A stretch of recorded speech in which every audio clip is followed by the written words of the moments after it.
मन से ही मिल जाते हैं, इस मन से ही मिल जाते हैं, इस मन से ही मिल जाते हैं। ये प्रियतम कभी कभी इस मन से मिल जाते हैं, प्रीतम कभी कभी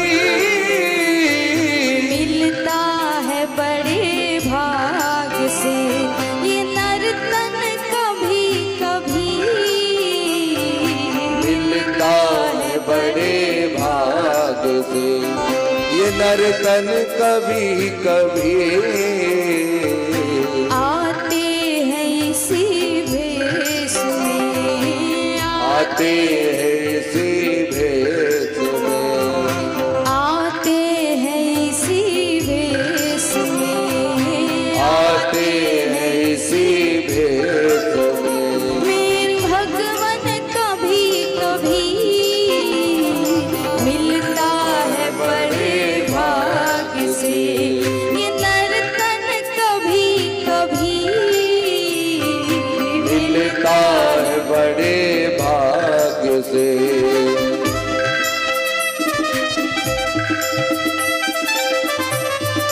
डाली की सेवा करते हुए जय हो।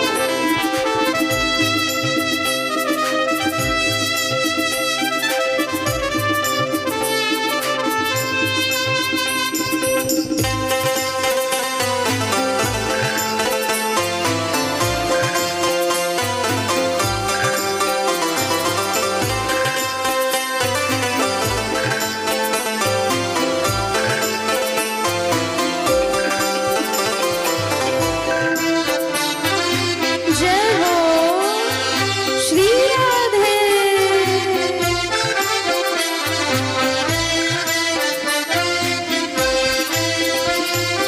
जब तक है जिंदगी सभी को तू हंसा के जी, जब तक है जिंदगी सभी को तो हंसा हंसा के जी, जब तक है जिंदगी सभी को तू हंसा के जी, जब तक है जिंदगी सभी को तो हंसा के जी। हंस हंस के सुलझ जाती है, हंस हंस के सुलझ जाते हैं, हंस हंस के सुलझ जाती है, हंस हंस के सुलझ जाते हैं। सारी उलझन कभी कभी हंस हंस के सुलझ जाते हैं, सारे उलझन कभी कभी हंस हंस के सुलझ जाते हैं, हंस हंस के सुलझ जाते हैं। सारी उलझन कभी कभी मिलता है बड़े भाग से, मिलता है बड़े भाग्य से, मिलता है बड़े भाग से, मिलता है बड़े भाग्य से। ये नर्तन कभी कभी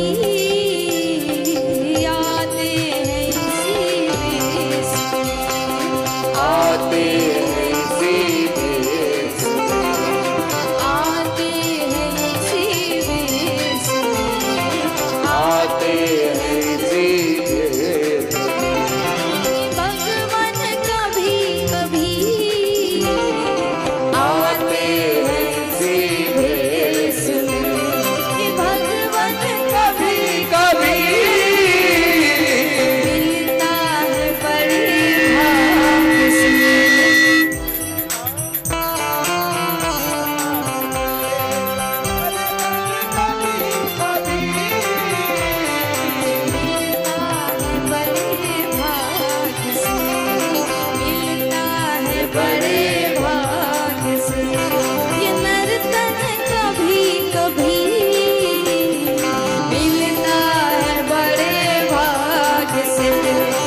कभी कभी आते हैं इसी भेष में, आते हैं इसी भेष में। ये भगवान कभी कभी मिलता है, ये नर्तन कभी कभी मिलता है बड़े भाग्य से। ये नर्तन कभी कभी और आते हैं इसी भेष में, कि आते हैं इसी भेष में। मेरे भगवान कभी कभी मिलता है बड़े भाग्य से। श्री बांके बिहारी लाल की, राधे रानी सरकार की, जगत जननी आदि शक्ति की, माँ कामाख्या धाम की, श्री हनुमान जी महाराज की जय। जय श्री राधे, जय जय श्री राधे, जय जय श्री राधे।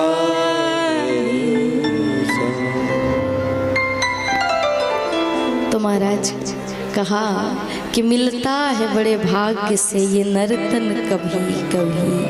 कहती है ना कि दुर्लभ हो मानो सो देहो देहि नाम छड़ भंगुरा।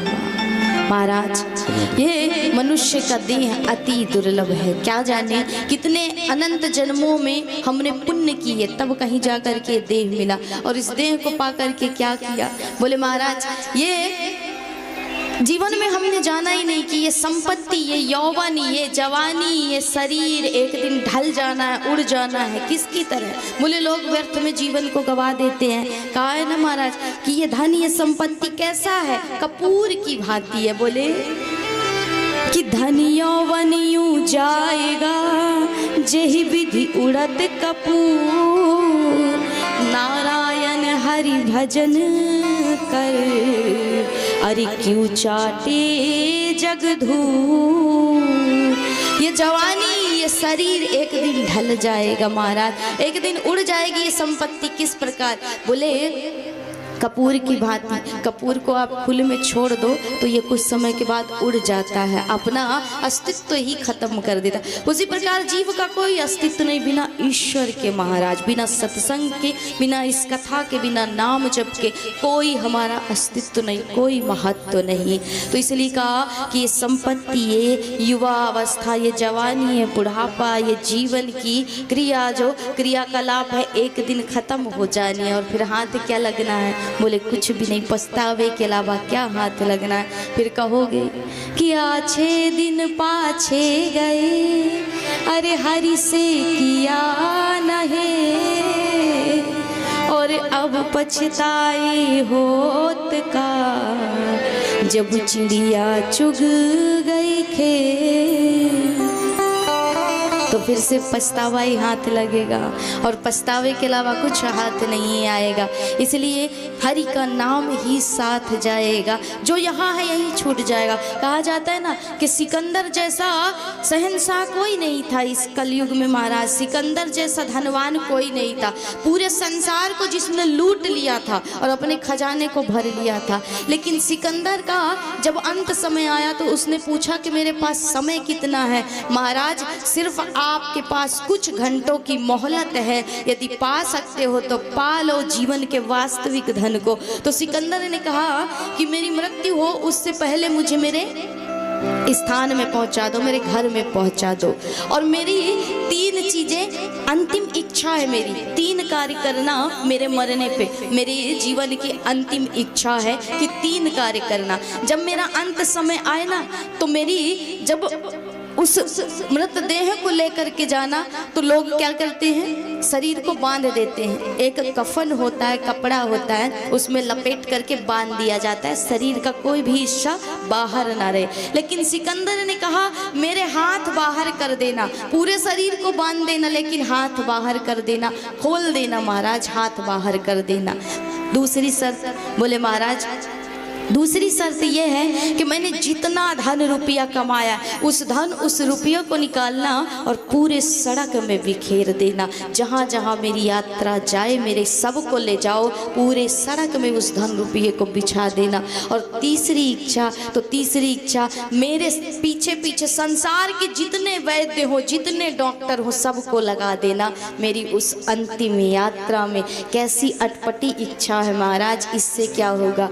बोले मैं जगत को बताना चाहता हूँ कि अंत समय चाहे जितना धन कमा लो, जितना आप अपने शरीर को संवार लो, सजा लो, जितना सुंदर बन लो, जितना धन संपन्न हो जाओ, लेकिन अंत में जाओगे तो खाली हाथ ही जाओगे। सिकंदर भी खाली हाथ गया महाराज। और धन क्यों बिखेरना है? बोले यही तो बताना है कि जिस धन को कमाने में मैंने अपने वास्तविक उद्देश्य को ही भुला दिया, जीवन को व्यर्थ गवा दिया, आज जब जा रहा हूँ तो क्या उस धन को लेकर के जा पा रहा हूँ? यही रह गया महाराज, इस धरा का इस धरा में धरा ही रह गया। और तीसरी बात, डॉक्टरों को इसलिए लगा देना कि जीव जान जाए कि संसार में जब मौत आती है ना, तो चाहे कितना बड़ा वैद्य हो, कितना बड़ा डॉक्टर हो, लेकिन उस संसार को बनाने वाले वैद्य से बड़ा कोई वैद्य नहीं है और उस मृत्यु को कोई नहीं टाल सकता। मृत्यु एक अटल सत्य है जिसे आप स्वीकारो या ना स्वीकारो। कहा जाता है कि जीवन में सब कुछ जीत करके और अंत में हमें इस मृत्यु से हार जाना है, हाथ कुछ नहीं आना। इसलिए सिकंदर जैसे शहंशाह जब संसार से गए हैं तो यही बताया है कि ना आप कुछ लेकर के जाओगे। बोले संसार से आपने जितना कमाया यही छोड़ जाओगे, ये पत्नी, ये परिवार, ये पुत्र, ये संतान सब आपके शरीर के साथ ही है महाराज। जब तक जीवन है, जब तक ये देह है, तभी तक संबंध है। उसके बाद कहा जाता है कि जीवन भर जितना धन कमा लो, लेकिन अंत समय जब जाओगे और दीवार पर फोटो जब टंगाई जाएगी तो उसमें निधन ही लिखा जाएगा, अर्थात बिना धन के ही गया, इसीलिए निधन लिखा जाता है महाराज। कि जो भी आया है संसार में उसने सिर्फ क्या लेकर के आए हो? बोले भाग्य लेकर के आए हो और कर्म लेकर के जाओगे, बस इतनी ही कहानी है। 2 पन्नों का हिसाब किताब है जीवन, जन्म और मृत्यु अटल सत्य है, उसके बीच में जो पन्ना है कर्म का, सिर्फ उस कर्म को ही सजा करके जाओगे और कर्म जितना श्रेष्ठ होगा उतनी ही सुंदर सद्गति होगी, उतनी ही सुंदर मुक्ति होगी महाराज। और ये मुक्ति कहाँ से मिले? सत्संग से मिले, सत्य के संग से मिले। सत्य कौन? बोले वही एक ईश्वर। भागवत में आया ना, क्या कहा? बोले सच्चिदानंद रूपाय विश्वोत्पत्त्यादि हेतवे तापत्र विनाशाय श्री कृष्णाय वयम नुमः। अर्थात एक सत्य है ईश्वर महाराज, और उस सत्य का यदि संग कर लिया, सत्य क्या है? बोले भगवान की कथा ही सत्य है और कुछ भी संसार में सत्य नहीं है। एक ईश्वर ही सत्य है और कुछ भी संसार में सत्य नहीं है।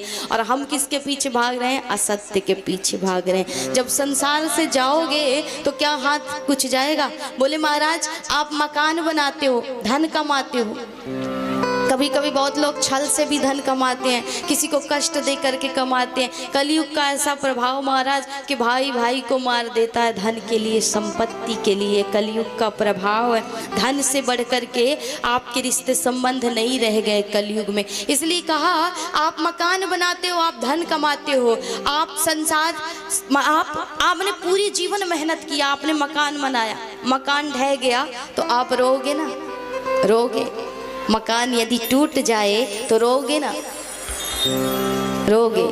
लेकिन अगर आप टूट जाओगे जिस दिन तो क्या मकान रोएगा? नहीं रोएगा। इसलिए सिर्फ आसक्ति हमने पाल ली है और मन हमने संसार में फंसाया। संसार ने हमें नहीं फंसाया, हमने संसार में अपने आप को फंसाया। और उसी संसार से निकलने के लिए और कुछ क्षण ही सही जीवन को सुधारने के लिए कहते हैं 7 दिन 9 दिन हम कथा सुनते हैं अपने जीवन को सुधारने के लिए, अपने जीवन को संवारने के लिए। कथा क्या है? बोले कथा बहुत लोगों के लिए एक कहानी है, एक स्टोरी है महाराज, लेकिन वास्तविक रूप से यदि देखा जाए तो कथा कोई कहानी या स्टोरी नहीं है महाराज। यदि कथा कहानी होती तो आप एक बार सुनते, 2 बार सुनते, लेकिन यहाँ तो हर वर्ष सुनते हो महाराज। पर क्या आज भी तृप्ति हुई इस कथा को सुन करके? नहीं हुई। इसलिए कथा वो सत्य है, वो आईना है जो आपको अपना ही मन पढ़ाता है, अपना ही मन दिखाता है महाराज। इसलिए संसार में सिर्फ सत्य है तो वो ईश्वर और ईश्वर की यही कथा, यही सत्संग। इसलिए अब सोने से क्या फायदा महाराज। एक सुंदर सी कथा आती है कि एक सुख ने बड़ा ही सुंदर उपदेश दिया एक राजा को, जिसका जीवन बदल गया महाराज। और एक क्षण के सत्संग से जब उस राजा का जीवन भी संवर सकता है, उस राजा का जीवन सुधर सकता है, तो क्या हम कई वर्षों से, अनंत जन्मों से इस सत्संग को कर रहे हैं, तो क्या हम अपने आप को नहीं सुधार सकते? एक प्रयास तो कर सकते हैं ना महाराज। इसलिए कहा एक सुख होता है, एक सुख पक्षी थी, उसके ही गर्भ से 2 सुख हुए, 2 अंडे हुए, अंडे फूटे, उनमें से 2 छोटे छोटे पक्षी निकले, तोते निकले महाराज। इन दोनों ही सुख को, दोनों ही तोतों को पकड़ लिया एक व्यक्ति ने, पिंजरे में बंद कर लिया महाराज।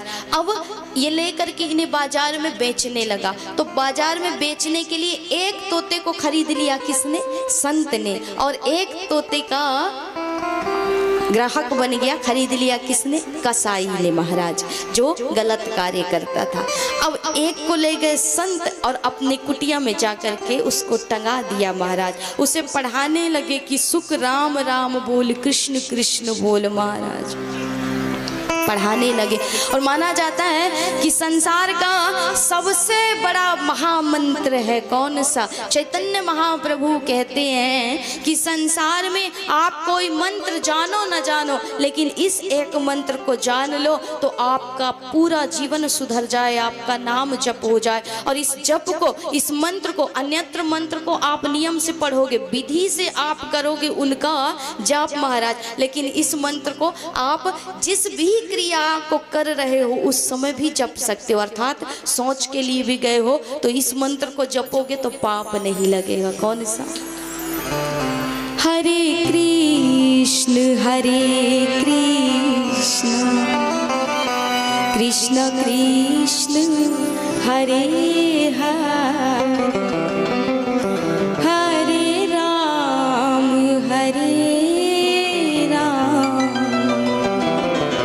राम राम हरे हरे।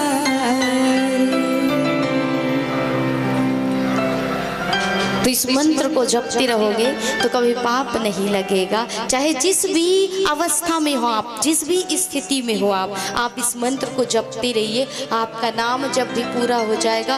और कभी ना शुद्धि ना अशुद्धि किसी में भी इस मंत्र को जपने से पाप नहीं लगता है। आप जिस प्रकार हैं, जिस स्थिति में हैं, आप इसको जपते रहिए महाराज। तो ये सुख भी जपने लगा, हरे राम राम राम हरे हरे, हरे कृष्ण कृष्ण कृष्ण हरे हरे। अब ये सुख तो जपता था हरि का नाम महाराज। दोनों सुख थोड़े बड़े हुए तो संत भी आ गए उसे बेचने के लिए और कसाई भी आ गया पुनः बाजार में उसे बेचने के लिए।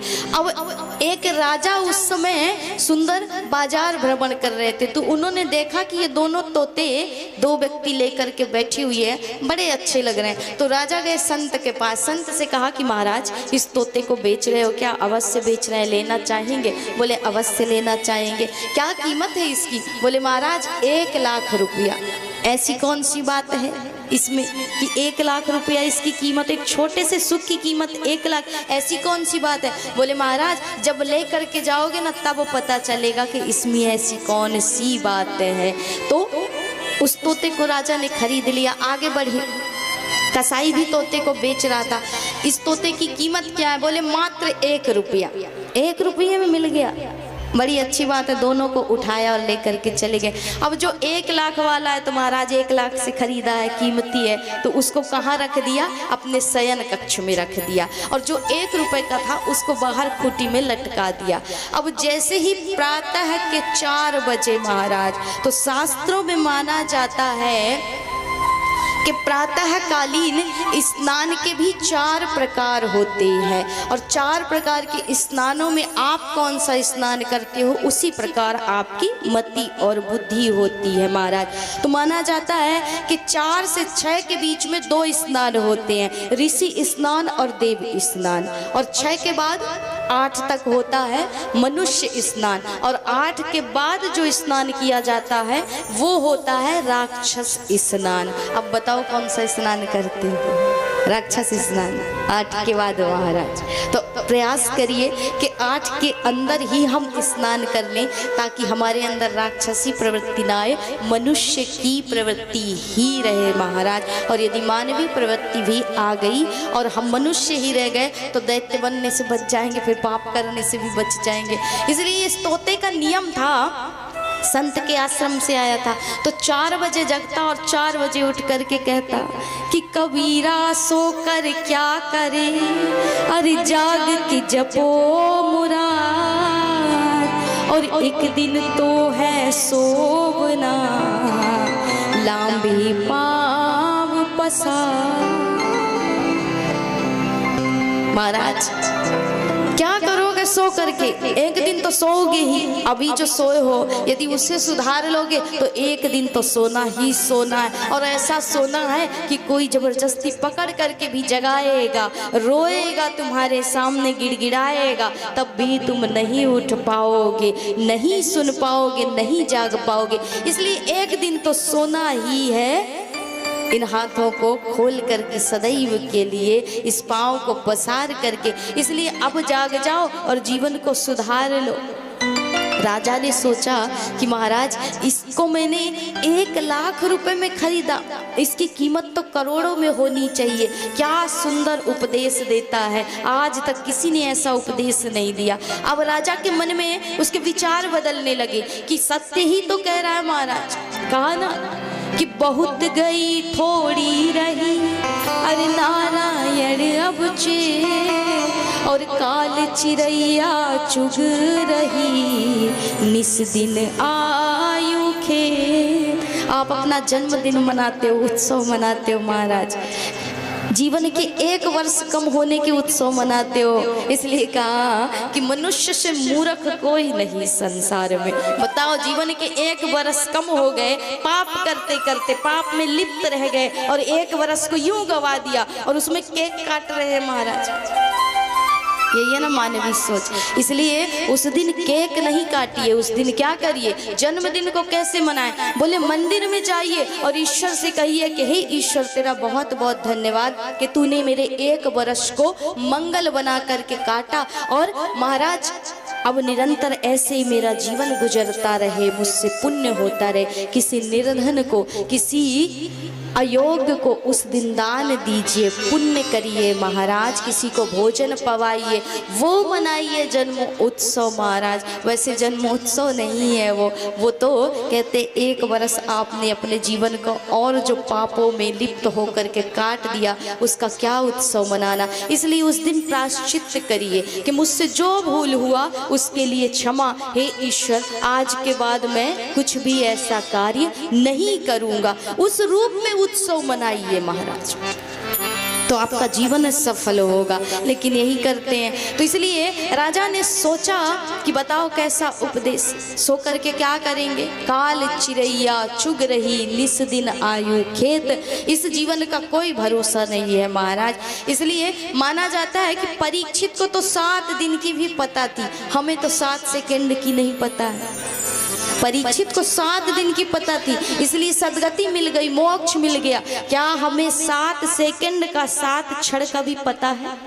किसी को नहीं पता कि अभी हैं और अभी तुरंत श्वास रुक जाए महाराज तो चले राम नाम सत्य है, बोले तभी तो राम नाम सत्य है। बाकी जीवन भर तो हमने यही बोला कि राम नाम असत्य है, और जाने के बाद क्या बोले, बोले राम नाम सत्य है। तो राजा का जीवन बदला।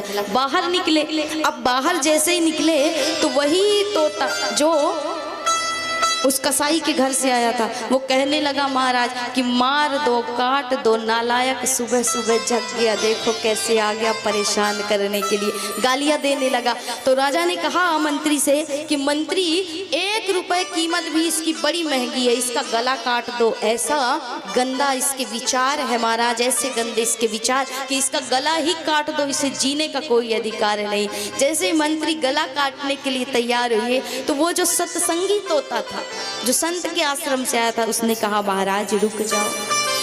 बोले कि नचास्य 200 नचा में गुड़ोवा संसर्ग जादोस गुड़ा भवंती।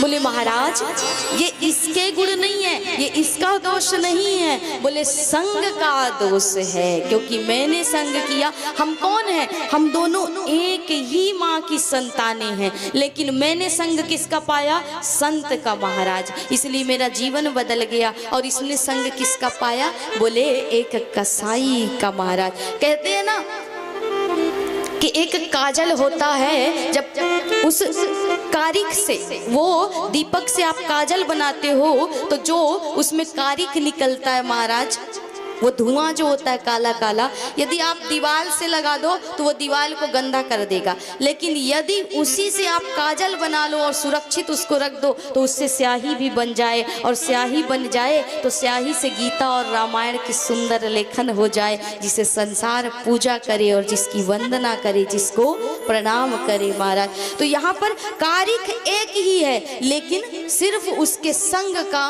प्रभाव अलग हो गया महाराज। सिर्फ उसके संग के कारण ही एक जगह वो पूजित हो गया और एक जगह वो कारिक बन गया, उसने दीवार को बर्बाद कर दिया। कहते हैं कपड़ा एक ही है संसार में, वस्त्र एक ही है, यदि उसी वस्त्र को आपने सजा लिया, उसी वस्त्र को आपने आकार दे दिया, और आकार दे दिया किसको पहनाने का? ईश्वर को धारण कराने का। आपने उसी कपड़े को भगवान को पहना दिया तो वो कपड़ा पूजित हो गया, लेकिन उसी कपड़े को किसी मुर्दे को आपने उड़ा दिया महाराज, किसी मुर्दे पर डाल दिया तो वो क्या हो गया? अपवित्र हो गया, अशुद्ध हो गया। इसलिए गोस्वामी जी कहते हैं कि साधु असाधु सदन सुख सारी, साधु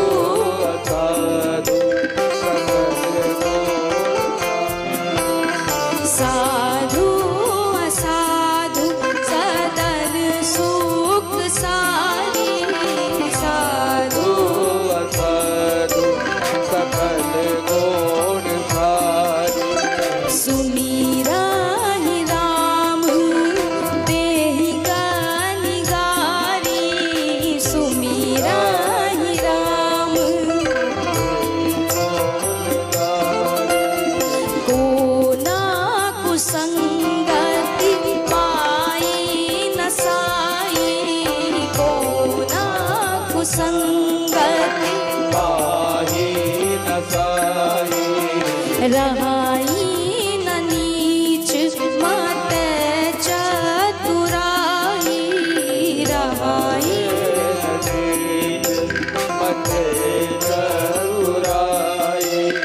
श्री राम जय राम जय जय राम, श्री राम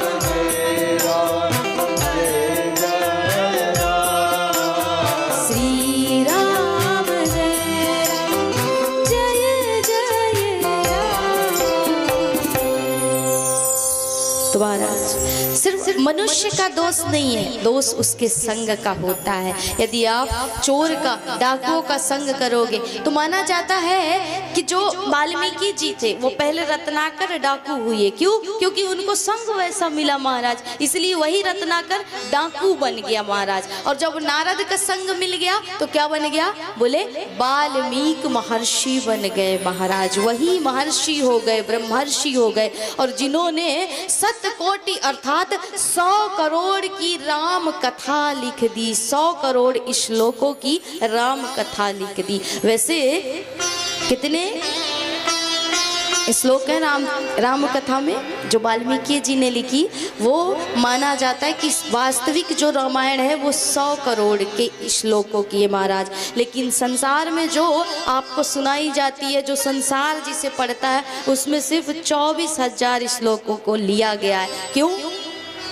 क्योंकि बोले मनुष्य कैसा है महाराज, तो कहा कि मनुष्य को चाहिए 3 घंटे की कथा। अब 3 घंटे में मोक्ष मिलेगा महाराज, और 3 घंटे में भी 300 बार उठते बैठते हो, अब कैसे मोक्ष मिले, मुक्ति मिले। इसलिए मनुष्य को चाहिए कलयुग में सब कुछ संक्षिप्त रूप से, अति संक्षिप्त से महाराज। कैसी कथा चाहिए? तो बोले 3 सेकंड की कथा चलेगी आगे। कैसी चलेगी? कि एक राम एक रावणा, एक क्षत्रिय एक वामना, अरे वानवा की नार चुराई, वानवा की लंक जराई, बात बात को बातन्ना, और तुलसी लिख दे पोथन्ना। है गई पूरी राम कथा महाराज। आगे कलयुग जब और बढ़ेगा तो यही कथा चलेगी। माना जाता है देवी भागवत महापुराण के अनुसार कि 5,000 वर्ष व्यतीत होने के बाद, बीत जाने के बाद, इस संसार से गंगा यमुना सरस्वती सब चली जाएंगी। तो अभी कलयुग कितना बीता? 5,145 से 47 वर्ष के अंदर महाराज। तो इस हिसाब से देखा जाए तो गंगा इस धाम से जा चुकी है, क्योंकि गंगा को श्राप मिला था, और गंगा ने श्राप को ही अंगीकार करके इस संसार के समस्त जीवों के पापों को अंगीकार किया महाराज। लेकिन गंगा भी कब तक अंगीकार करे उन पापों को? इसलिए गंगा भी गोविंद से कहती है कि प्रभु ये बिछोह कब तक का होगा? बोले कलयुग के 5,000 वर्ष जैसे ही बीत जाएंगे तो गंगा यमुना सरस्वती इस धराधाम को छोड़ करके वापस चली जाएंगी महाराज। अब 10,000 वर्ष बीतेगा कलयुग, तो संसार से ना शिव रह जाएंगे, ना शालिग्राम रह जाएंगे, ना वेद रह जाएंगे, ना पुराण रह जाएंगे, ना कोई धर्म करेगा, ना कर्म करेगा, सिर्फ पाप ही पाप होगा। और यही कलयुग का स्वभाव हो जाएगा महाराज। सिर्फ कलयुग में पाप ही पाप बढ़ेंगे, धर्म कट जाएगा और अधर्म ही अधर्म बढ़ेगा। तब जाकर के भगवान कल की अवतार लेंगे और अधर्म को काटेंगे, धर्म की स्थापना करेंगे महाराज। इसलिए कलयुग का दोष नहीं है। माना जाता है कि कली का अर्थ क्या होता है? बोले क अर्थात ईश्वर और ली अर्थात प्राप्त कराने वाला। तो युग का दोष नहीं है, दोष किसका है? हमारा अपना है महाराज। युग में कोई परिवर्तन नहीं आया है, लेकिन जीव में जरूर परिवर्तन आया। मनुष्य ने अपने स्वभाव को बदला, कलयुग आ गया। मनुष्य ने अपने स्वभाव को बदला, सतयुग आ गया। मनुष्य ने अपने स्वभाव को बदला तो द्वापर आ गया, और वही स्वभाव बदला तो त्रेता आ गया महाराज। राम कोई चतुर्भुज बन करके नहीं आए थे, राम भी साधारण मनुष्य बन करके आए थे महाराज। किसके लिए आए थे संसार में? बोले अधर्म को काटने के लिए और धर्म की स्थापना के लिए। तो राम आए तो त्रेता हो गया, क्योंकि राम के विचार शुद्ध थे, राम का आचरण शुद्ध था, राम का चरित्र शुद्ध था महाराज। इसलिए व्यक्ति के इस देह में कोई त्रुटि नहीं है, कोई गलती नहीं, कोई पाप नहीं है महाराज। किसमें पाप है? बोले मन में पाप भरा हुआ है। ये मन बड़ा विचित्र है, ये भजन करने ही नहीं देता। और थोड़ा सा भजन में बैठ, बोले नोट गिनने में ये मन कभी विचलित नहीं होगा। पूरा नोट गिन लोगे महाराज आनंद से, लेकिन मन भटकेगा नहीं भटकेगा। किसी ने कहा कि ध्यान करने बैठते हैं तो मन लगता ही नहीं, अब मन लगे नहीं तो ईश्वर मिले कैसे? तो संत ने कहा जब नोट गिनता है तो मन भटकता है। बोले महाराज तब तो नहीं भटकता है, और जब भजन करने बैठो तो मन बड़ा विचलित होता है, यहाँ से वहाँ भागता रहता है। तो उसके लिए करिए क्या? गोस्वामी जी कहते हैं कि इस कलयुग में यदि इस कली से पार लगना है, मोक्ष पाना है, ईश्वर की प्राप्ति करनी, भगवत प्राप्ति करनी है, देवी माँ की प्राप्ति करनी है, तो उसके लिए करिए क्या महाराज?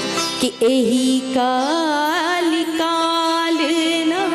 साधन दूजा रे कलिकाल साधन दूजा। जोग यज्ञ जप तप व्रत पूजा जोग जग जप तप व्रत पूजा। राम ही सुमिरी गाई राम ही राम ये सुमेर आई राम। संतत सुनिय राम गुण ग्राम ही संतत सुनिय राम गुण गाव। जासु पतित पावन बरवाना जासु सुपतित गावहि कवि श्रुति संत पुराना गावहि कवि श्रुति ताहि भजहि मन तजी कुटिलाई ताहि भजहि मन राम भजे गति तेहि नहीं पाई राम भजे श्री राम जय जय राम श्री राम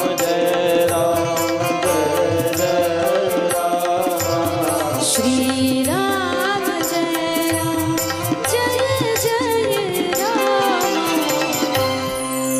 तो राम को ही सुनिए राम को ही गाइए और राम राम ही मुख से कहिए तो जीवन सफल हो जाएगा, जीवन सार्थक हो जाएगा और जीवन का जो उद्देश्य है वो मिल जाएगा महाराज। क्योंकि हमने कल भी बताया कि मनुष्य का शरीर मिला है आपको, तो मनुष्य के शरीर का एक ही उद्देश्य होना चाहिए कि इन समस्त इंद्रियों को जब तक उन इंद्रियों के देव अर्थात सबसे बड़े ईश्वर के साथ ना मिला दूं, उस परम ब्रह्म स्वरूपा के अंदर ना डुबा दूं, उसके अंदर शराबोर ना कर दूं, तब तक इस जीवन का ध्येय खत्म नहीं होना चाहिए, इसकी गति नहीं रुकनी चाहिए। मारा धन कमाते हो ना पूरे दिन मेहनत करते हो ना परिवार को चलाने के लिए, पेट पालने के लिए, लेकिन अपने आत्मा के लिए क्या पोषण किया? बोले शरीर के पोषण के लिए आपने भोजन किया, लेकिन आत्मा को कभी पोषित किया? आत्मा को कभी उसका आहार दिया? तो कहा जाता है कि जब तन थका थका लगे तो भोजन कीजिए। सही बात है ना? बोले जब तन थका थका लगे, कमजोरी लगे तो भोजन कीजिए, आराम कीजिए। और महाराज जब मन थका थका लगे, जब डिप्रेशन में जाइए तो फिर भजन कीजिए, हरि का नाम लीजिए। और क्या कहें कि मेरे सिर पर रख दो मैया, मेरे सिर पर रख दो मैया अपने ये दोनों हाथ, देना हो तो दीजिए जन्म जन्म का साथ, देना हो तो दीजिए जन्म जन्म का साथ,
कर दे, मेरे जीवन में अब कर दे, मेरे जीवन में अब कर दे, तू कृपा की बरसात, देना हो तो दीजिए जन्म जन्म का साथ, देना हो तो दीजिए जन्म जन्म का साथ, देना हो तो दीजिए जन्म जन्म का साथ, देना हो तो दीजिए जन्म जन्म का साथ, जन्म जन्म का साथ, जन्म जन्म का साथ, जन्म जन्म का साथ, जन्म जन्म का साथ, जन्म जन्म का जन्म जन्म का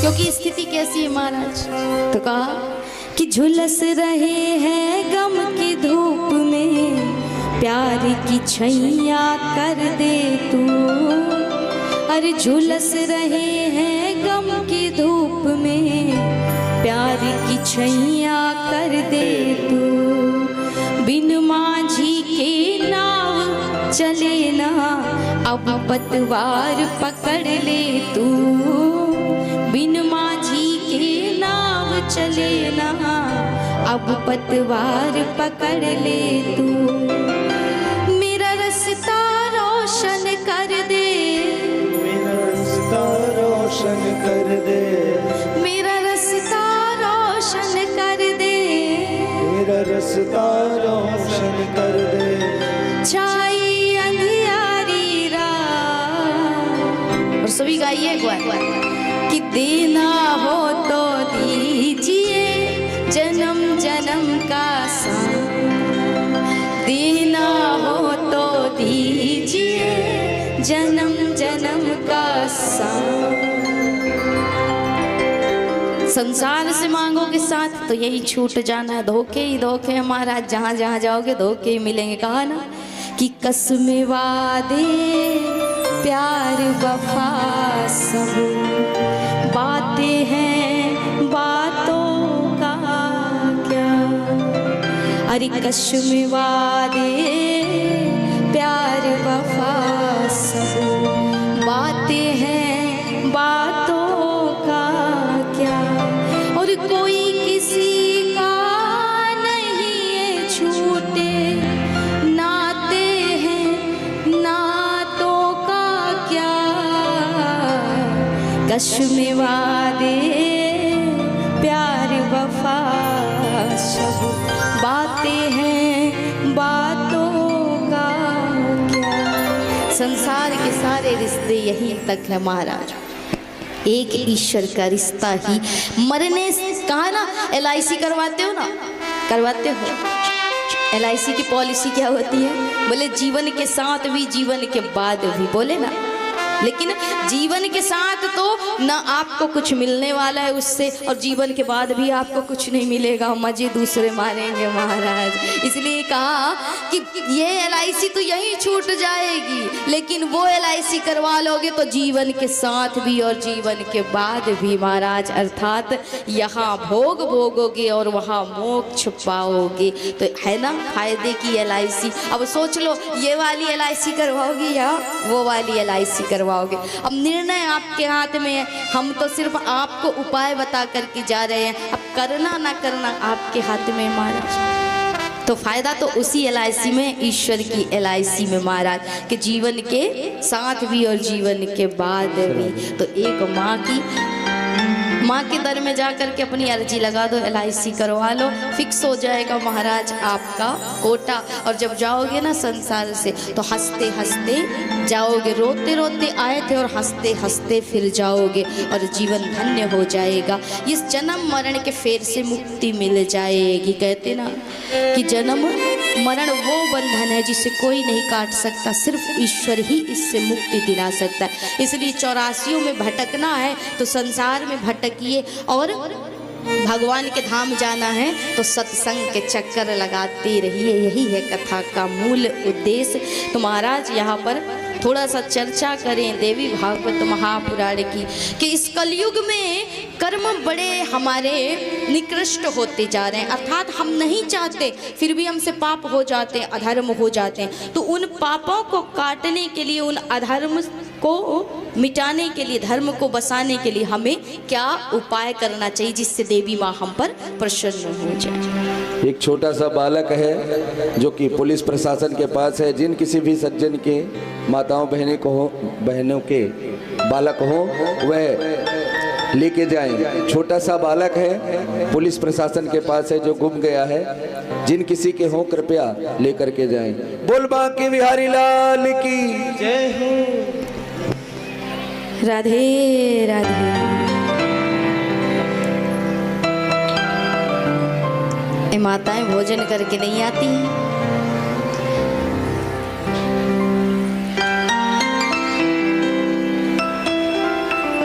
बातन में तो सबरी बड़ी मगन है रही है महाराज। जब वो मैया बैठती हैं तो कैसी बैठती है पता है आपको? कभी जब माताओं को देखिए सत्संग में बैठते हुए तो ये गोल गोल घेरा बना करके बैठती है महाराज, क्योंकि एक दूसरे को देखेंगी नहीं तो बात कैसे करेंगी। किसी ने कहा एक बार एक कंपटीशन हुआ जनरल नॉलेज का, और किसी ने कहा जो सबसे बड़ा झूठ बोलेगा वही जीतेगा महाराज, इसमें वही इसका विनर होगा। किसी ने लिखा मेरे पिता के पास इतनी बड़ी सीढ़ी कि स्वर्ग में पहुंच गई महाराज। किसी ने लिखा मेरे पिता ने जल में रेल चला दी महाराज। ये सबरे हार गए, लेकिन कौन जीता? बोले एक बालक जीत गया, क्योंकि उसने लिख दिया एक कमरे में 5 औरत बैठी और 5 मिनट बात नहीं करी महाराज, वो जीत गया। ऐसा संभव ही नहीं है। देख लो, लगी वहीं सबरी महाराज। हमारी आवाज माइक से आ रही फिर भी कम है, और उनकी आवाज बिना माइक के ही इतनी बुलंद है, तेज है। और जिसमें सदगति मिलेगी, जिससे इनको इस भाव से तारने का एक नौका मिल जाएगा, वो नहीं कहेंगी राधे राधे। अभी सबरी जाग गई है महाराज।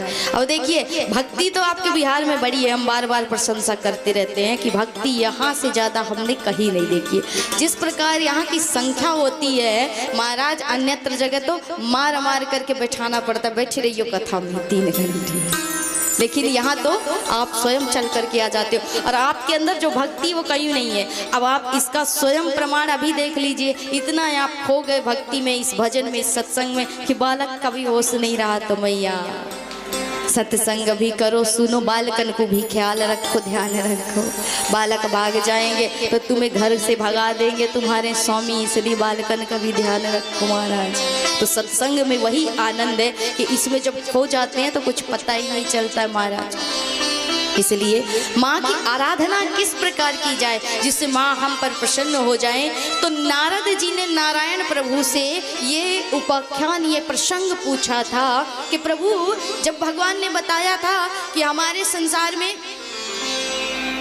जो 7 समुद्र हैं और 7 द्वीप हैं, उनको किसने बनाया था? बोले सूर्यवंशी राजा प्रियव्रत जी ने। सुना होगा आपने, मनु महाराज के 5 संतानें थी, उनमें प्रियव्रत और उत्तानपाद थे। उत्तानपाद को आप अच्छी से जानते होंगे, भली भांति जानते होंगे। उत्तानपाद के ही पुत्र हुए ध्रुव जी महाराज, जिनका जगत नाम जानता है। ध्रुव जी जैसी भक्ति किसी ने नहीं की 5 वर्ष की अवस्था में, जिन्होंने भगवान को प्राप्त कर लिया था। इन्हीं के उत्तानपाद के भाई थे प्रियव्रत जी महाराज। प्रियव्रत ने क्या किया था? उनको अपने राज्य में अंधेरा पसंद नहीं था, इसलिए उन्होंने सूर्य को रोकने के लिए, अर्थात सूर्य जब अस्त हो जाते हैं तो संसार में अंधेरा हो जाता है, इसलिए वो चाहते थे कि हमारे राज्य में, हमारे कार्यकाल में अंधेरा हो ही ना, प्रकाश ही प्रकाश रहे। तो इन्होंने 7 घोड़ों का बांध लिया रथ में महाराज, और पूरी पृथ्वी की परिक्रमा लगाने लगे। अब जो नियम प्रकृति में बना है उसके विरुद्ध आप जाओगे तो आप जिंदा नहीं रह पाओगे। मनुष्य को सोने के लिए भी थोड़ा सा समय चाहिए, इसीलिए भगवान ने सोच समझ करके विश्राम के लिए रात्रि बनाई। अब रात्रि नहीं हो रही तो लोग काम पर ही लगे हुए हैं, संसार का पूरा कार्यकाल ही बदलने लगा।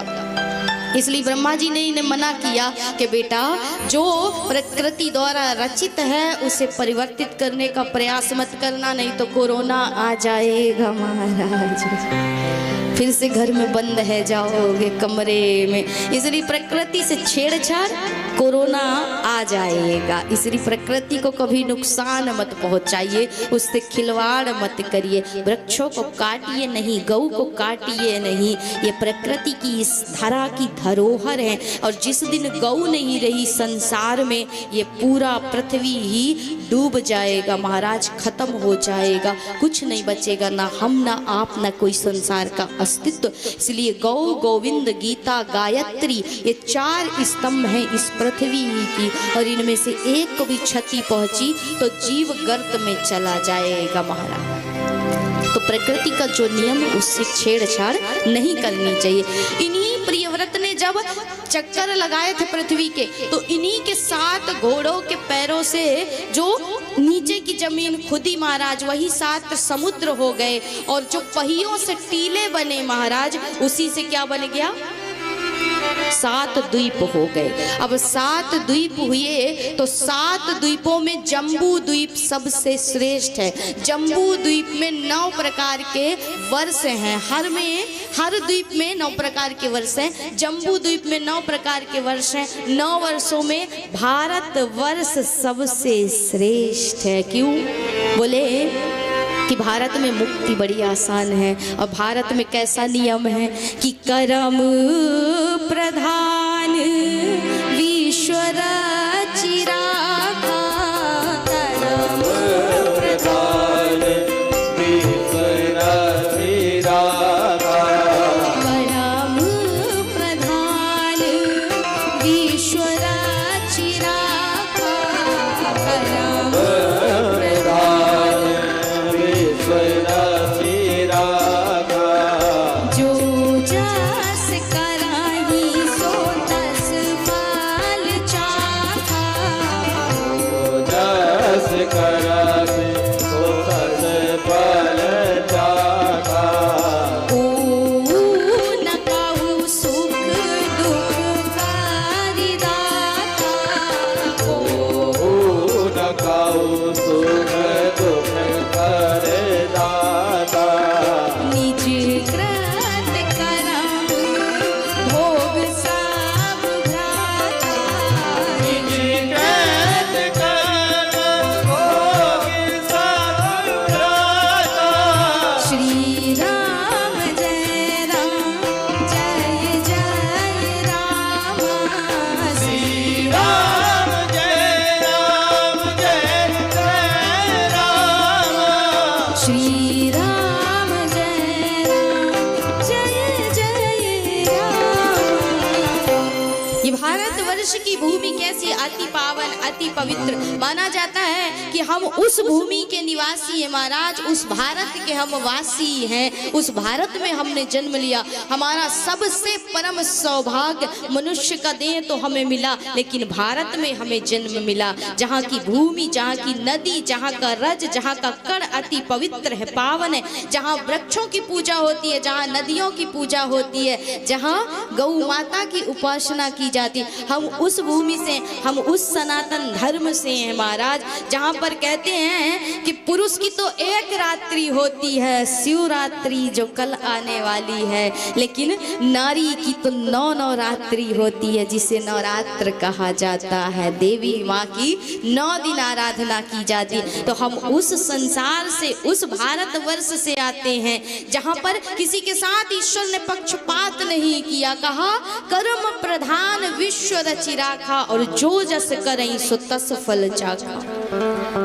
को न काऊ सुख दुख करी दाता, और निज कृत कर्म भोग सब भ्राता। आप जैसा कर्म करोगे इस कर्म प्रधान भूमि में आपको ऐसा ही परिणाम मिलेगा। अच्छे कर्म करके जाओगे तो अच्छा जीवन मिलेगा आने वाला महाराज, और यदि नहीं करोगे, किसी के साथ बुरा करोगे, तो जो बोओगे वही उगेगा महाराज। अब बोओगे पेड़ नीम का तो बबूल कहाँ से उगेगा। उगेगा। नीम लगाओगे तो आम थोड़े ना उगेगा, नीम लगाया है तो नीम ही उगेगा। कड़वाहट बोई है तो कड़वाहट ही मिलेगी। और यदि किसी को मिठास बिखेरा है, मिठास दिया है तो मिलेगा तो वही ना, क्योंकि लौट करके वही आता है जो हमने फेंका है महाराज, जो हमने दिया है। इसलिए इस कर्म प्रधान भूमि में हम अपने कर्मों को करते हुए जो पाप, जो भूल, जो अपराध हमसे गलती से हो गए, उनके प्रायश्चित के लिए देवी माँ की किस प्रकार, किस विधि से आराधना करें, तो नारायण प्रभु ने बताया है यहाँ पर कि माँ को कौन कौन सी चीजें किस किस महीने, किस किस तिथि में और किस सप्ताह के दिन के अनुसार कौन कौन सी वस्तु चढ़ाने से माँ यहाँ पर प्रसन्न होती है। तो माना जाता है, ध्यान से सुनिएगा, और यदि ना सुन पाए तो फिर कलयुग में एक और नया यंत्र है महाराज। बोले YouTube चैनल को सब्सक्राइब कर लीजिएगा, ये डिजिटल दान है महाराज। एक दान और आपके खाते में जोड़ दिया गया। बोले YouTube चैनल को सब्सक्राइब कर लीजिएगा, उससे भी सुन लीजिएगा। ये नया दान है, कलयुगी दान कहा जाता है इसे। दान तो आप सब करते हो, अन्न का, वस्त्र का, सब का करते हो, लेकिन कलयुग का दान है चैनल को सब्सक्राइब कर लीजिएगा महाराज। यही दान चल रहा है ना आजकल, जहाँ भी जाओ कथा में यही कहते हैं कि चैनल को सब्सक्राइब कर लो। पर कल्याण तो इससे आपका ही होना है। देखिए ये कथा सुनोगे, एक जीवन में आपके हमेशा के लिए एक मेमोरी हो गई महाराज। दूसरी, आप हमें कहीं भी सुन सकते हो, घर बैठ करके आप सत्संग का लाभ ले सकते हो। इसलिए कलयुग में जितनी सुविधा है उतनी दुविधा भी है। सुविधा भी बहुत है लेकिन दुविधाएं भी बहुत है। सुविधा में रह रह करके जीव दुविधा में भी बहुत पड़ा हुआ है। तो ज़्यादा सुविधा भी नहीं होनी चाहिए जिससे हम दुविधा में पड़े रह जाएं।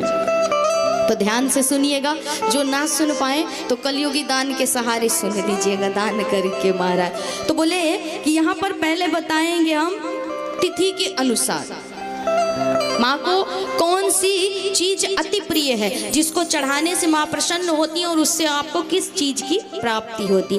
प्रतिपदा तिथि को आप माँ की पूजा करिए, उपासना कीजिए और भोग के रूप में इनको गाय का घी अर्पण करिए।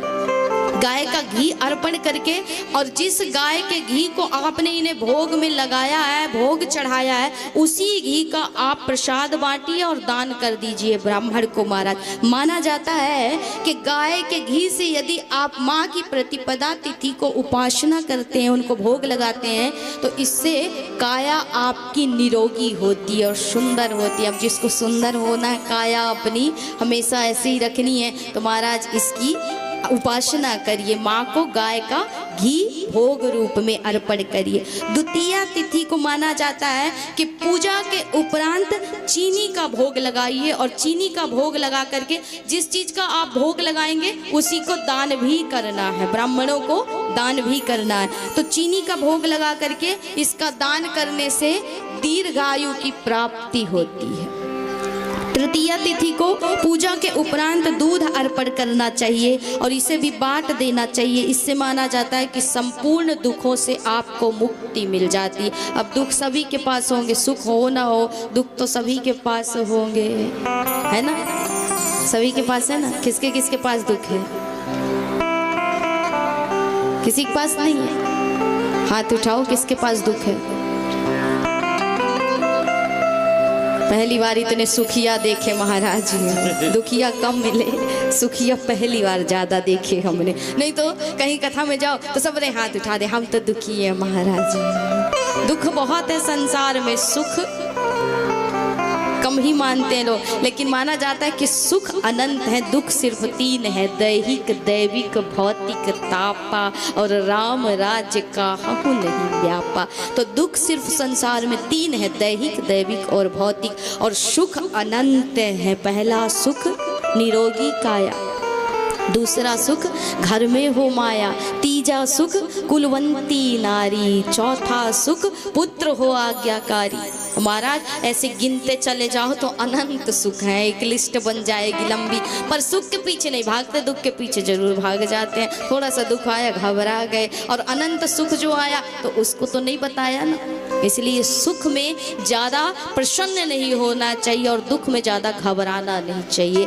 सुख सभी से बताइए नहीं, और दुख को भी कभी यहाँ वहाँ छपाइए नहीं महाराज, दोनों को सहना हमें है, इसलिए शांति से सुख को भी सहते जाइए, दुख को भी सहते जाइए। तो जिसको सुखी होना है महाराज, उसे क्या करना है? दूध अर्पण करना है, समस्त दुखों से मुक्ति हो जाती है। तृतीया तिथि को दूध का भोग लगाना है और उसी को दान करना है, इससे समस्त दुखों से आपको मुक्ति मिल जाती।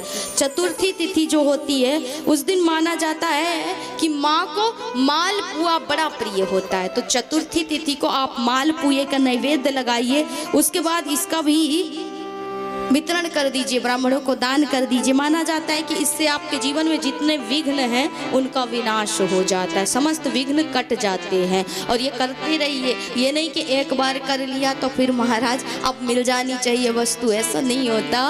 कहा जाता है कि करत करत अभ्यास जड़मती हो तो सुजान, और रसरी आवत जात है सिल पर पड़त निशान। तो महाराज एक बार में रस्सी से थोड़े ना सिल पर निशान पड़ गई है, बोले निरंतर घिस रही है ये रस्सी, तभी तो निशान पड़ी है ना। इसलिए करते रहिए, प्रत्येक तिथि में इन चीजों से माँ की उपासना आप करते रहिए। पंचमी तिथि को क्या करना है? केले का भोग लगाइए और इसका भी आप वितरण कर दीजिए। तो कहा जाता है कि इससे बुद्धि का विकास होता है। जो बालक पढ़ने में कमजोर हो तो अपने बालकों से अवश्य ये उपाय करवाइएगा, तो इससे बुद्धि तेज होती है, बुद्धि का विकास होता है।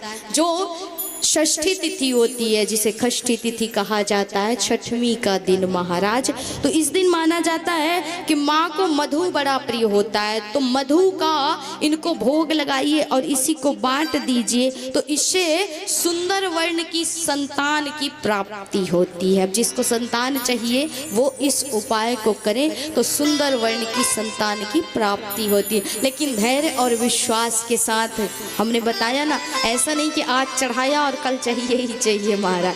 धैर्य रखिए, कोई चीज धैर्य से ही मिलती है। किसी ने कहा ना, क्या भक्ति करने से, सत्संग करने से भगवान मिल जाएंगे?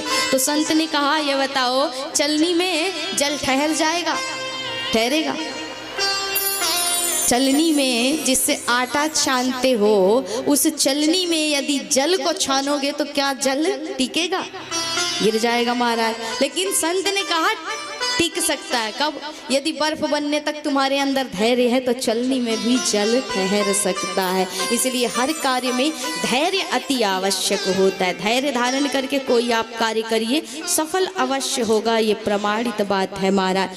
तो माना जाता है सप्तमी तिथि को पूजा के उपरांत गुड़ का नैवेद्य लगाइए और इसको बांटने से, इसका वितरण करने से, ब्राह्मणों को दान करने से, माँ को भोग अर्पण करने से आपके जीवन में जो शोक है उन शोकों से आप मुक्त हो जाते हैं और माँ सुख समृद्धि प्रदान करती है। अष्टमी तिथि को नारियल का नैवेद्य लगाना चाहिए और इसको प्रसाद में वितरण करने से आपके जीवन में संताप नहीं रह जाते। किसी प्रकार का ताप है आपको, किसी प्रकार का संताप आपके जीवन में चल रहा है, जिसे आज के समय में क्या कहा जाता है? बोले मानसिक तनाव महाराज, डिप्रेशन कहा जाता है। तो यदि कोई किसी प्रकार का संताप है, आप टेंशन में, आप परेशान हैं, तो आप माँ को नारियल का नैवेद्य लगाइए, इससे माँ प्रसन्न होती हैं। नवमी तिथि को धान का जो लावा होता है उसका नैवेद्य अर्पण करना चाहिए। माना जाता है कि इससे लोक और परलोक की सुख प्राप्ति होती है।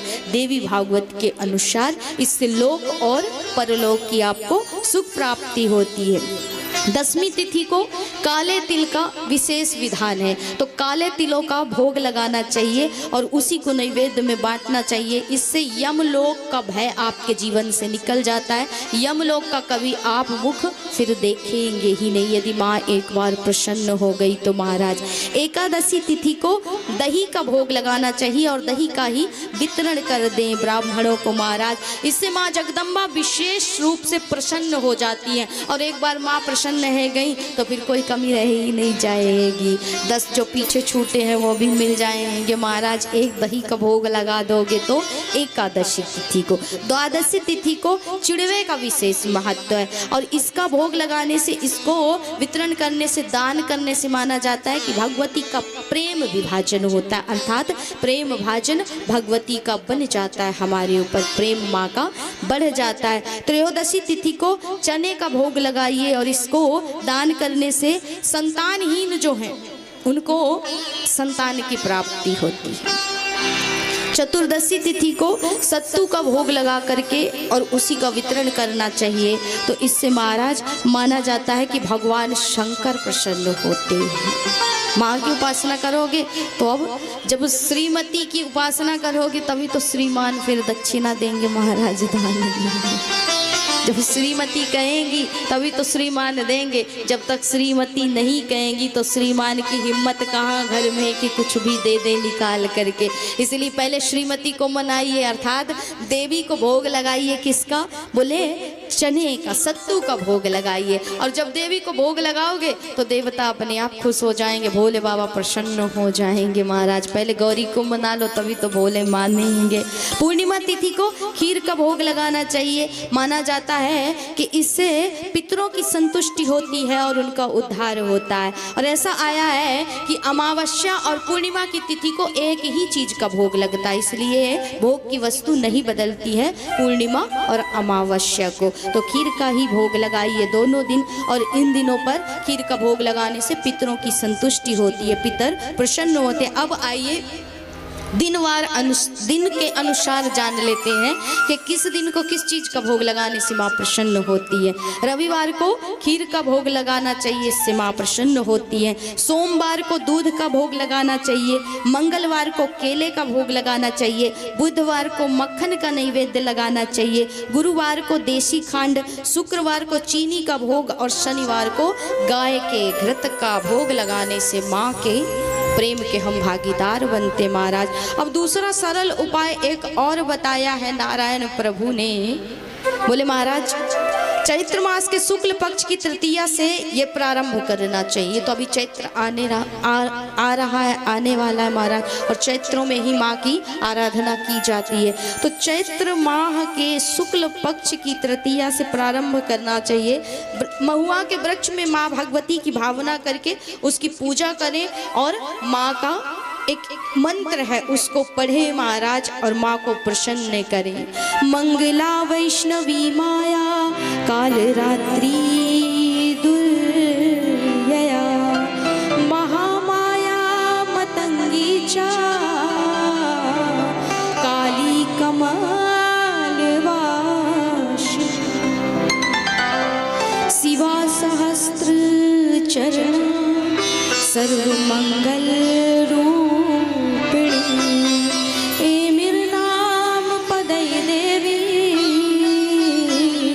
मधु के परिपूजन।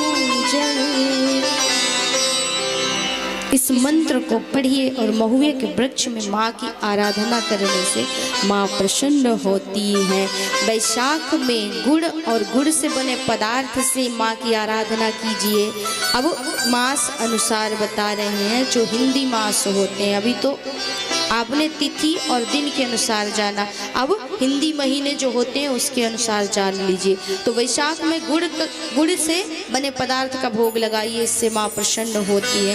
ज्येष्ठ माह में मधु का, आषाढ़ मास में महुआ और महुए के रस से बना कोई पदार्थ हो तो उसका माँ को भोग लगाइए। श्रावण मास में दही, भादों में चीनी, आश्विन में खीर, कार्तिक में दूध, मार्गशीर्ष में फेनी, पौष में दही, माघ में गाय का घी, फाल्गुन में नारियल। और इस प्रकार माँ की आराधना करने से इस कलिमल से तर करके और जीवन में हमने जो पाप कर दिए हैं, अनजाने में भी हमसे जो पाप हो गए हैं, उनसे हमको मुक्ति मिलेगी और माँ की कृपा हमारे ऊपर सदैव सदैव के लिए बनी रहेगी। महाराज तो वो जगत जननी जिनकी कथा अनंत, जिनकी लीला अनंत, इन 3 दिनों में हमने जो भी सुना उसको धारण करिए महाराज, क्योंकि समय बहुत कम मिला था और देवी भागवत महापुराण नवाह पारायण था। तो सिर्फ हमने चुन चुन करके आपको जो मुख्य चीज़ें थी वही सुनाई है, उसी को धारण करिए, उसी देवी के चरित्र को अपने जीवन में उतारिए।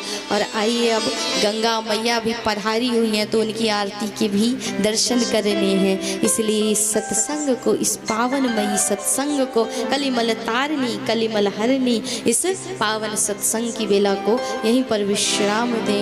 और हरि नाम संकीर्तन करते हुए आनंद में झूमते हुए आरती के दर्शन करें। उसके पश्चात चलें गंगा मैया की शरण में, क्योंकि वही हरि से मिलाने वाली हैं, हरि का दर्शन कराने वाली हैं।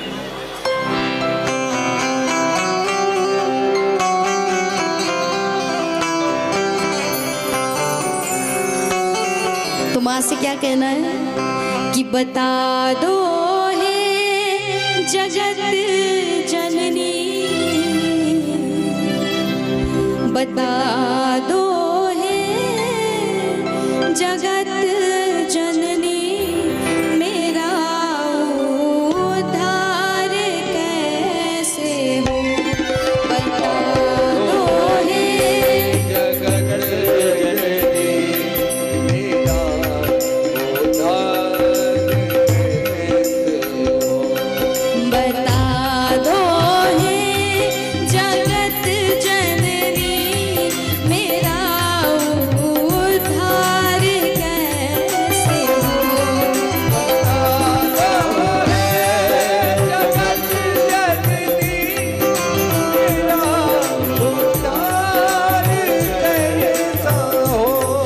बह रहा हूँ अगम धारा, बह रहा हूँ,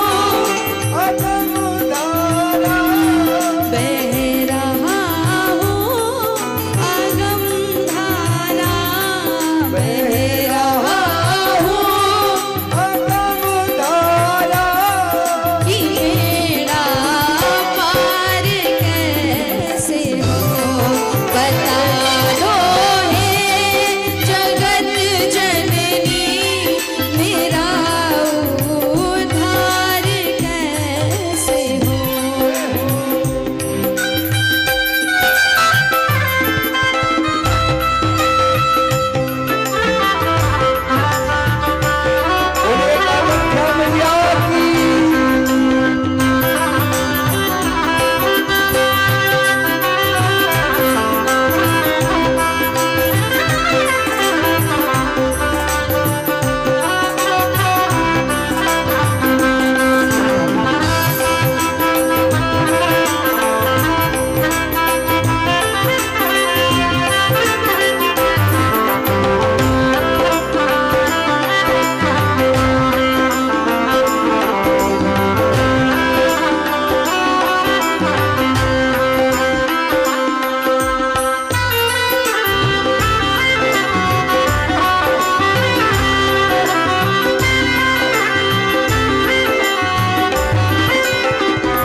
जय हो।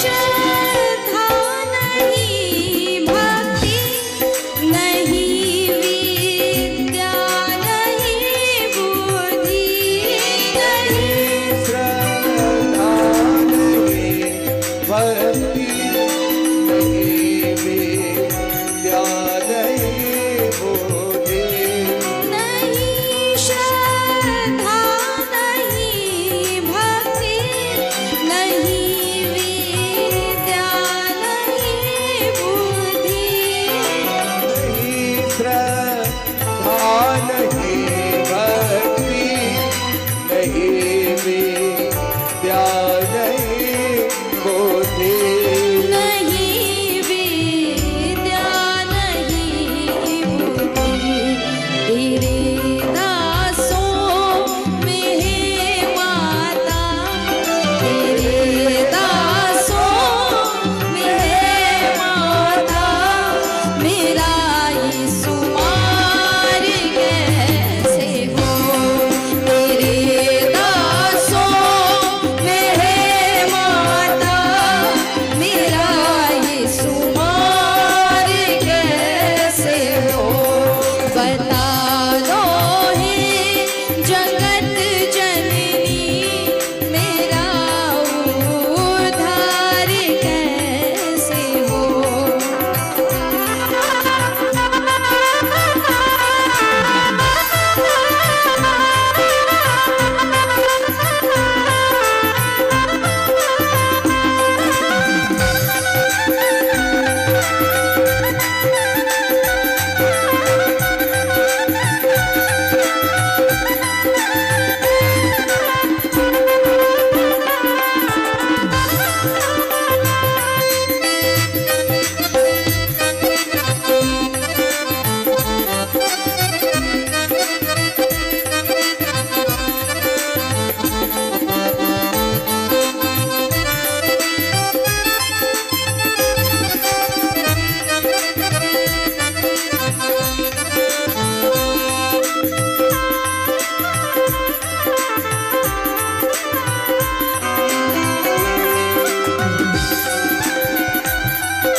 मुझसे नैना मिलई के छाप तिलक सब छिनी रे छाप तिलक सब छिनी रे मुझसे नैना मिलई के छाप तिलक सब छिनी रे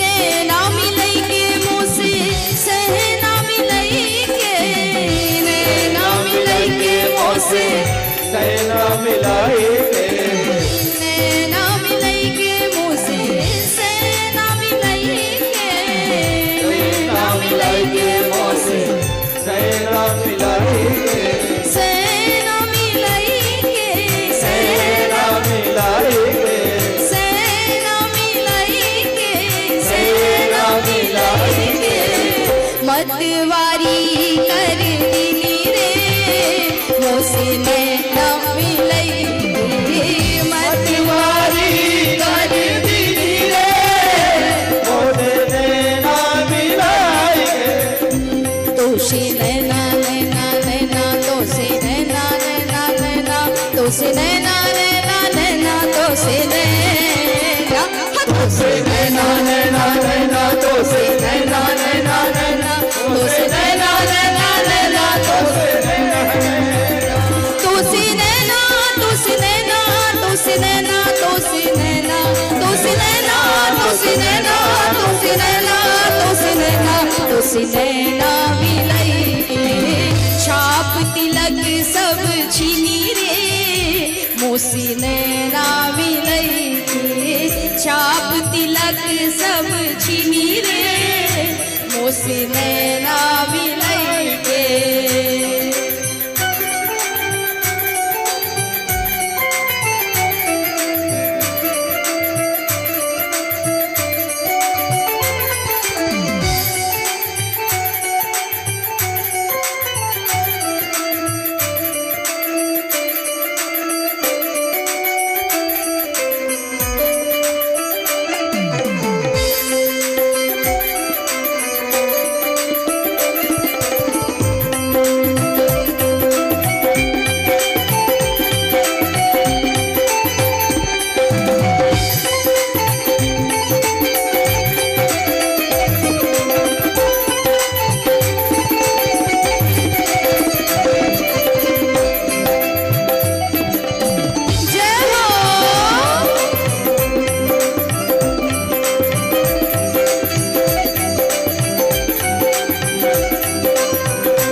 भगवान का आशिक कौन कौन है? जो है वो खड़े हो जाए। बहुत आराम है क्या महाराज? जो भगवान के आशिक हो वो सबरे खड़े हो जाए, जो नहीं है वो बैठे रहेंगे। जो भगवान से प्रेम नहीं करते वो बैठे रहेंगे, जो भगवान से प्रेम करते वही खड़े होंगे। और थोड़ा सा भगवान के नाम में दो ठुमके लगाते हैं। क्या कहना है?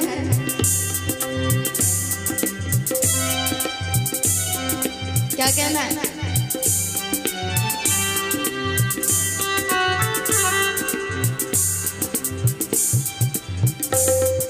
तेरी गलियों का हुआ आशिक तू एक नगीना है। तेरी गलियों का हुआ आशिक तू एक नगीना है। तेरी गलियों का हुआ आशिक तू एक नगीना है। तेरी गलियों तू एक नगीना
एक बार कामाख्या माता का जयकारा हो जाए। बोलिए कामाख्या माता।